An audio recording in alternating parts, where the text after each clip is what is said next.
Well, many of us have great memories of how good radio used to be. Alex, I'd love to know, how do you remember radio before the chuckleheads took over? Yeah, pretty much a radically different world back then. And we're talking radio before 1996. And keep in mind the chuckleheads didn't get full control till about 2000. That's when Clear Channel did their mergers. It might have been even 99, but basically things were set in place by 2000. So there was a window between 1996 and 2000, which was a transition period into this awful corporate era of, no soul, where you had lots of, now you have lots of voice tracking. It's all automated radio, and it's playlists that come from corporate headquarters instead of from the stations themselves.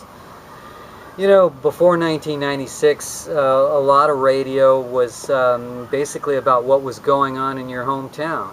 And it was, the programmers and the music directors, they listened to the audience in their hometown. And what the audience in the city liked, that was what ended up on the radio, not what corporate headquarters back east or some some other nationalized headquarters decided.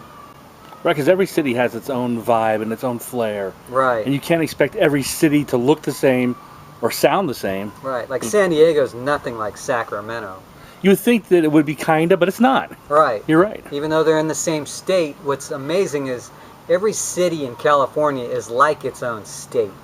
It has its own personality, its own market profile, and some of that has to do with the environmental profile. Like San Diego's on the coast, so it has beautiful ocean waves as part of its scenery. Sacramento has two nice rivers that flow through it, plus it has the capital, so that makes up the imagery of the city. And you go to a place like Fresno that doesn't have either. It has farms. Right.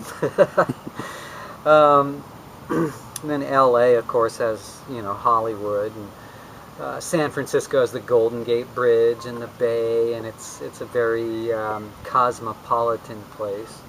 So every city kind of has its own vibe, like you said. And what ruined radio was when the chuckleheads took over and just made everything the same. Just everything was the same cookie cutter sound everywhere. As if the regionalism doesn't matter. So back in the day, when we were in radio in the 80s and 90s, there was this sense that people on the air could say whatever they wanted.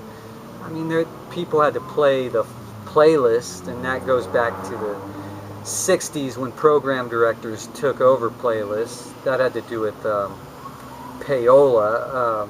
It was funny, the reason program directors took over playlists was to stop the DJs from being bribed by record labels. And then ultimately the program directors were bribed by record labels, and then third parties, which were independent promoters. But we were in situations where we weren't part of that.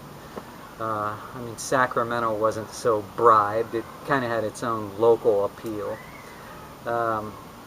We still played national hits, but that's really kind of what the audience wanted. In my situation at Quad, we did mix in some local music here and there, like once an hour. Right. But basically, each station had its own way of programming it from an in-house perspective, based on that station's audience, not based on some national audience or what national sponsors wanted.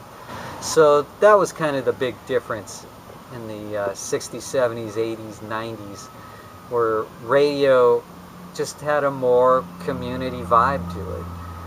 And then from the 2000s on, it just became a cookie-cutter corporate chucklehead vibe, in the sense that chuckleheads took over, and those were the guys laughing all the way to the bank, because they didn't care what the audience wanted anymore. They just wanted to, make as much money from advertisers as possible. That's why you start hearing a lot more commercials during the chucklehead era.